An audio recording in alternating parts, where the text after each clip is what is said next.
Semoga kita semua dalam keadaan sehat, selamat, bahagia, damai, dan sejahtera selalu. Malam ini, Saniscara di Bumi Dega, saya ingin menawarkan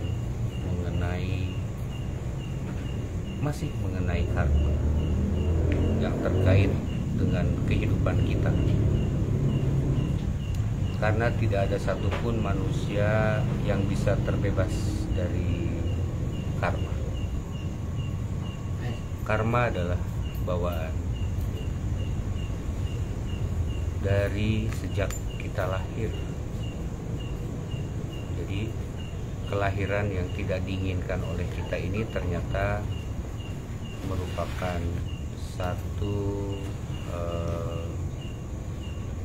kehendak dari semesta, sehingga kita tidak bisa memilih untuk menjalankan kehidupan dalam roda karma. Tubuh kita di saat ini mungkin berbeda, tapi secara jiwa itu masih sama, masih yang itu juga, sehingga jangan heran apabila tiap manusia menjalankan proses kehidupannya berbeda-beda, dan semua manusia memiliki satu potensi yang berbeda antara manusia dengan yang lainnya. Nah, yang paling bahaya itu adalah manusia yang mengingkari potensinya. Misalnya potensi seseorang yang memang jago dalam dunia sastra, lalu dia berbelok ke dalam dunia perdagangan. Nah, ini sama dengan karmanya yang seharusnya dijalankan itu ke arah kanan, lalu karena situasi sekarang, karena pengaruh-pengaruh dari lingkungan dan lain sebagainya, lalu kita belok ke kiri, maka karma tidak selesai. Bahkan kita menciptakan, bisa jadi itu adalah menciptakan sebuah proses karma baru. Nah, kenapa seringkali kita hidup tidak berbahagia? Karena kita menyalahi potensi yang ada di dalam diri kita yang sudah diberikan oleh semesta, oleh Yang Maha Kuasa. Terkait persoalan karma, karma berjalan entah kapan dimulainya dan entah kapan juga berhentinya. Hanya semua manusia berdoa bagaimana caranya agar semua sistem karma yang kita sandang ini itu bisa terbebaskan. Ciri-ciri kebebasan karma adalah kita, yang paling utama adalah sehat, yang kedua kita bahagia, dan yang ketiga kita menjalani kehidupan ini terasa ringan. Itu ciri-ciri dari karma sudah mulai bebas dari ikatan karma ini. Karma bukan sesuatu yang aneh.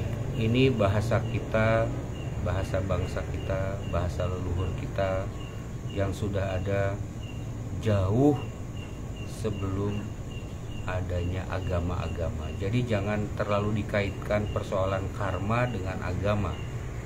Seringkali kita mendengar istilah karma, oh itu agama gitu. Bukan. Karma adalah sebuah perilaku. Sebuah perilaku yang kita perbuat, lalu karma ini kita bawa atau menyinggahi diri kita dengan bentuk fisik atau ragawi yang berbeda. Lalu di mana karma itu terekam? Karma terekam dalam ruang kesemestaan yang pasti dengan kecerdasan semesta ini dia tidak salah memilih. Jadi karma saya tidak akan tertukar dengan karma Anda semua. Masing-masing menyandang karma. Bahkan boleh dikatakan bahwa wajah kita ini adalah penanda si penyandang karma tertentu. Jadi karma ini bukan sesuatu yang aneh ya, jangan dipandang aneh. Bahwa kenapa ada orang yang hidupnya tidak enak atau tidak nyaman. Kenapa juga ada orang yang hidupnya nyaman, hidupnya enak. Ya, tidak terlepas itu karena persoalan karma. Nah, tugas kita sebagai manusia yang berinteraksi sebagai makhluk sosial turun ke muka bumi ini untuk menuntaskan karma. Mungkin jutaan, mungkin miliaran, mungkin tak terhingga karma itu. Kita kadangkala jangan menghalangi ketika seseorang sedang atau akan menuntaskan karmanya, menyelesaikan karmanya.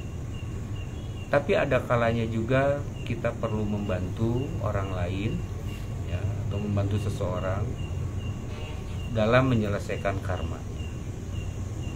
Sehingga ketika dia menjalani proses penuntasan karma itu, pelepasan dari karma itu, dia merasa lebih ringan. Harus dijalani, harus ditempuh. Tidak ada yang kebetulan. Memang begitu, harus ditempuh. Tetapi rasa itu bisa dibantu. Artinya kita membantu seseorang untuk menuntaskan karma. Nah, manusia ini berinteraksi untuk saling bantu, bahu-membahu menyelesaikan karma yang ada pada dirinya masing-masing. Itu sebabnya juga kita semua saling dipertemukan antara satu dengan yang lain, itu terkait persoalan karma. Ya, bilanglah ada utang piutang. Boleh jadi suami istri pun pada prinsipnya didasari oleh karma. Kelahiran adik kita, kakak kita pun didasari oleh karma. Boleh jadi saya tidak akan pernah terlahirkan kalau tidak harus punya seorang anak, si A misalnya gitu. Atau boleh jadi saya tidak akan terlahirkan kalau saya tidak menjadi seperti sekarang. Ya, inilah karma saya pribadi. Karena sejujurnya saya juga ingin seperti yang lain, hidup tentram, nyaman, tidak usah berpikir yang aneh-aneh gitu. Kerja lalu dapat uang, bisa hidup kaya raya. Konon kalau kaya itu jadi gembira. Setidaknya gembira walaupun tidak bahagia. Daripada miskin, udah miskin sengsara pula, terus tidak bahagia, wah cilaka. Nah, pilihannya ada pada diri kita saat menjalani karma itu. Saat karma berjalan dari hari ke hari di dalam kehidupan kita, pilih. Kita boleh memilih rasanya. Karmanya tetap berjalan, tapi rasa bisa dipilih. Mau menjalankan karma dengan rasa yang tidak enak, atau mau menjalankan karma dengan keluasan kelapangan dada. Artinya tentu saja bukan hanya sekedar menjadi gembira ya menjalani karma itu, karena mungkin banyak karma yang tidak enak ketimbang karma yang enak. Yang enak mah udah nggak usah diomongin. Pertemuan dengan si A, si B, si C, lalu menyelesaikan satu pekerjaan tertentu atau satu bentuk pola perilaku tertentu, menyelesaikan masalah-masalah tertentu. Nah, itulah yang disebut dengan karma. Ada orang yang suka bertanya juga, maaf, misalnya dia tidak bisa melihat, misalnya dia terlahir dalam keadaan cacat. Kalau kita mau menuntut tanpa ada jawaban karma tadi, kalau kita mau menuntut tentu artinya kita menuntut yang maha kuasa, bahwa yang maha kuasa itu tidak adil.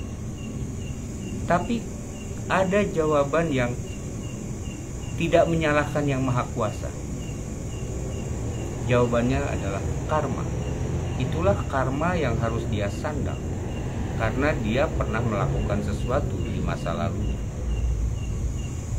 Hingga ketika kelahiran baru, atau orang barat sering menyebutnya sebagai reinkarnasi.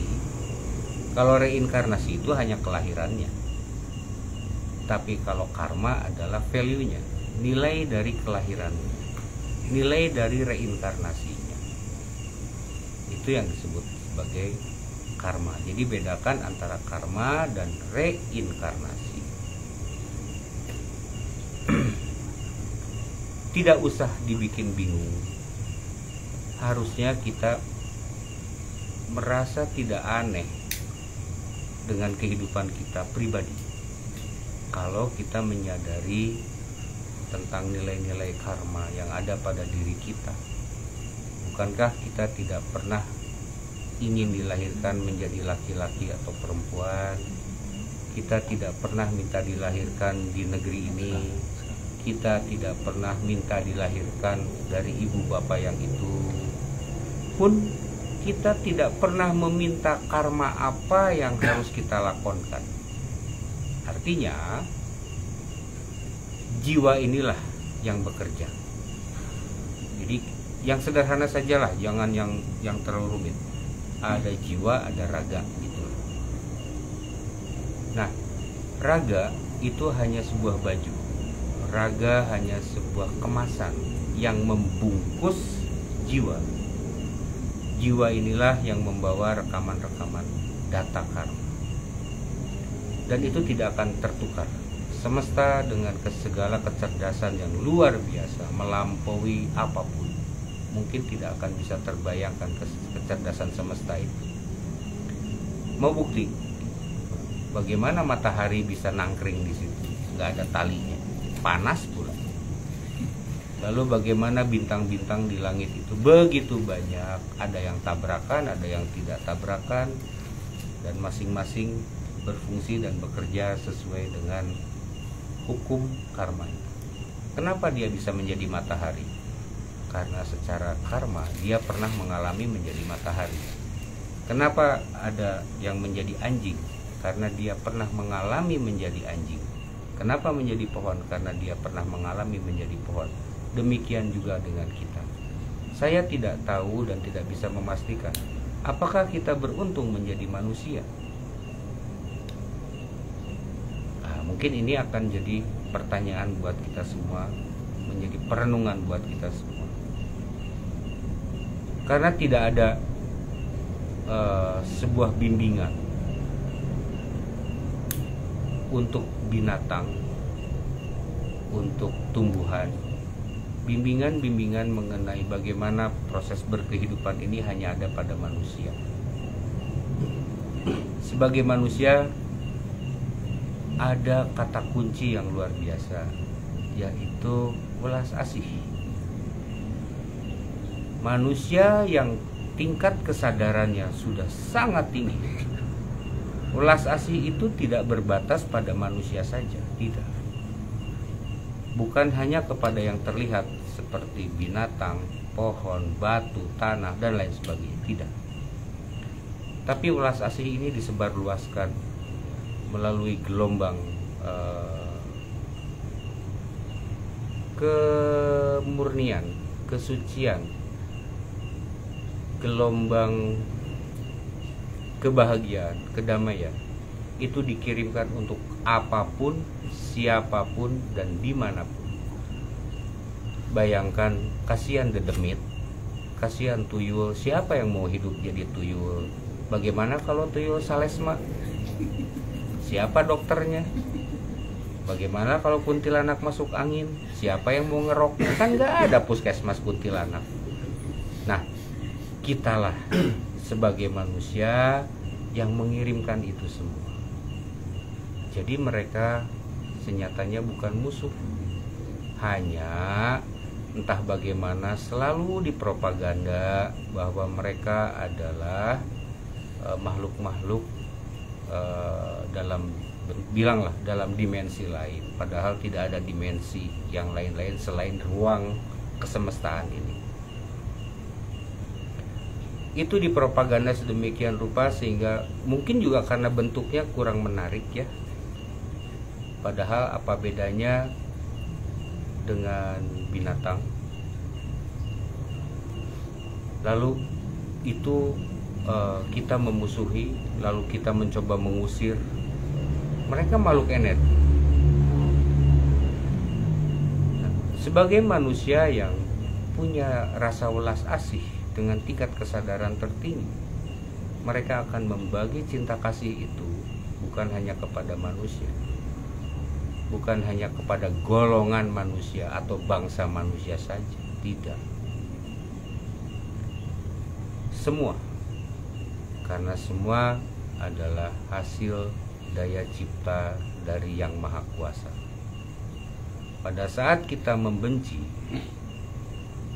maka misalnya membenci tuyul gitu, artinya kita membenci juga hasil daya cipta Yang Maha Kuasa. Lalu tugas kita apa? Lalu puncak pencapaian kesadaran kita apa? Nah, puncak kesadaran kita adalah sampai kita tidak lagi memandang dan memilah-milah. Semua harus hidup tentram, damai, dan berbahagia, sehat. Kalau tuyul sehat, mungkin tuyul tidak mau disuruh nyuri uang. Kalau dedemit itu sehat, tentu dedemit itu tidak akan mengganggu.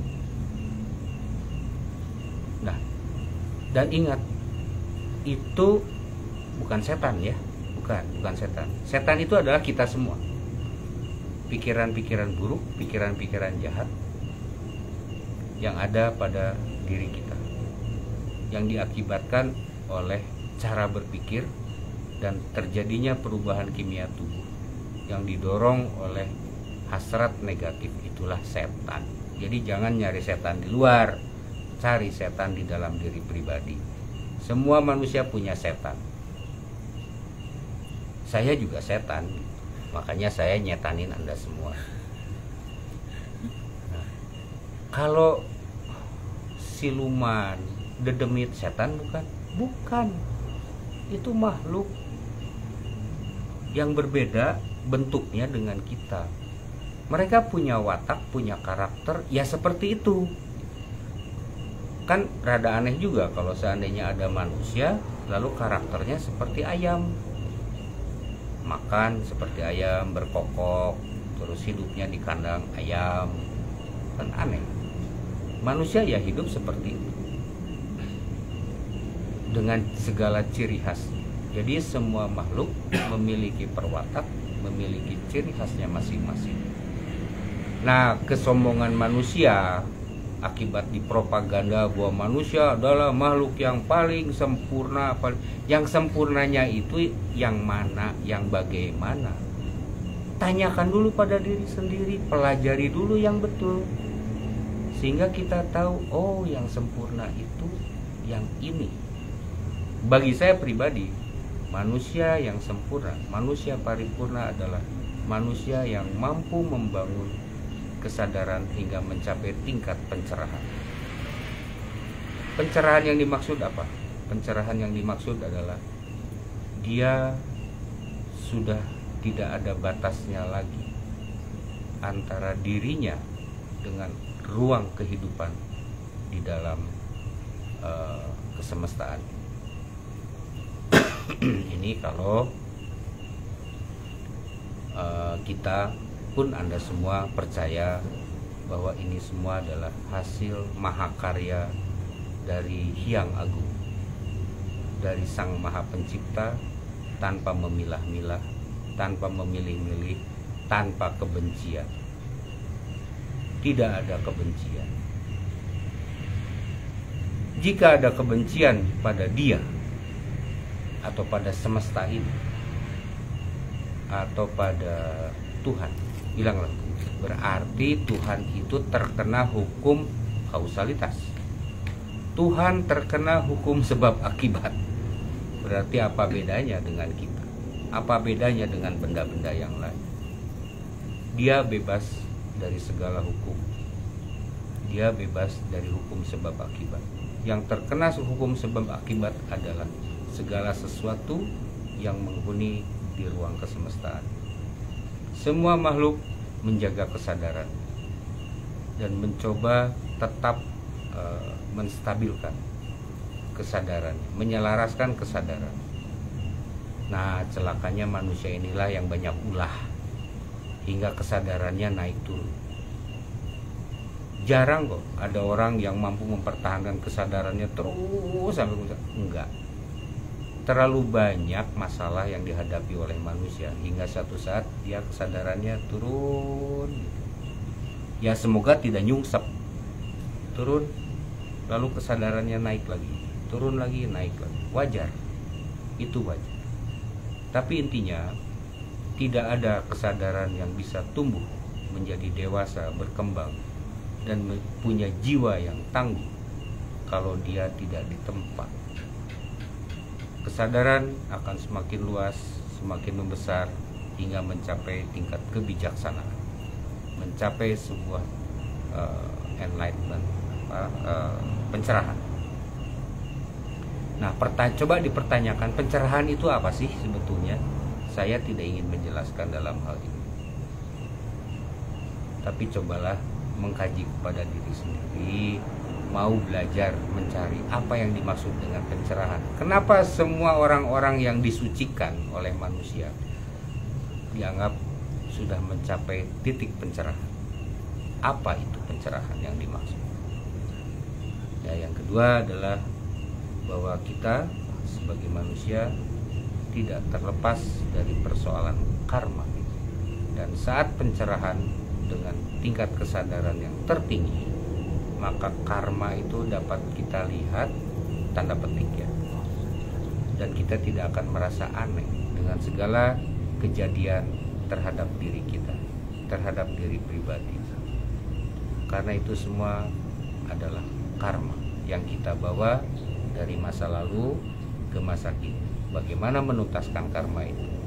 Tidak ada lagi selain mulai menempa diri sehingga jiwa tumbuh dewasa. Nah, mumpung kesadaran kita masih bagus, kesadaran kita masih tangguh, kesadaran kita masih bisa kita pertahankan, terus dinaikkan. Jiwa kita membutuhkan kesadaran tinggi. Jiwa kita perlu tumbuh dewasa agar kita suatu saat mampu mencapai tingkat kedewataan, mampu mencapai tingkat adiluh, manusia paripurna. Mudah-mudahan apa yang saya sampaikan kali ini ada manfaatnya, ada gunanya untuk direnungkan, bukan untuk diperdebatkan.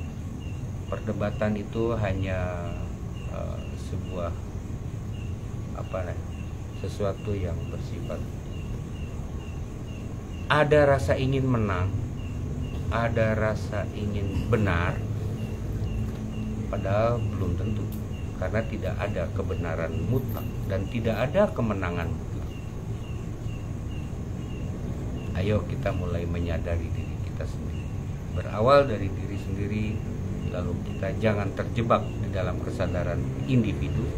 Setelah kita mengalami kesadaran diri, ayo kita mulai mempersatukan kesadaran kita dengan kesadaran semesta. Mudah-mudahan itu bisa menjelaskan, satu, tentang karma, dua, tentang pembebasan karma, tiga, tentang pencerahan, empat, tentang kesadaran. Mari kita sama-sama saling bantu agar kita sama-sama bisa mencapai kesadaran yang tinggi. Setidaknya saling mengingatkan agar tetap menjaga kesadaran yang kita punya hari ini, jangan sampai turun. Dan sama-sama kita saling membantu untuk mendewasakan jiwa kita masing-masing, agar di kehidupan yang akan datang mudah-mudahan hidup kita tidak seberat sekarang. Yang miskin mudah-mudahan tidak terlalu miskin di masa yang akan datang, Yang terlalu kaya mudah-mudahan jangan terlalu kaya, rada turun dikit lah, bantu yang miskin sehingga ada di tengah-tengah. Jangan seperti sekarang ini pada miskin semua, kan kasihan. Yang kaya berlebihan sampai lupa kepada saudara-saudara yang hidup sebagai sebuah bangsa manusia maksudnya. Yang sudah kaya juga jangan lupa lah bersedekah kepada dedemit, kepada tuyul, supaya tidak dicuri uangnya. Nah, yang miskin coba jangan piara tuyul, jangan juga piara dedemit.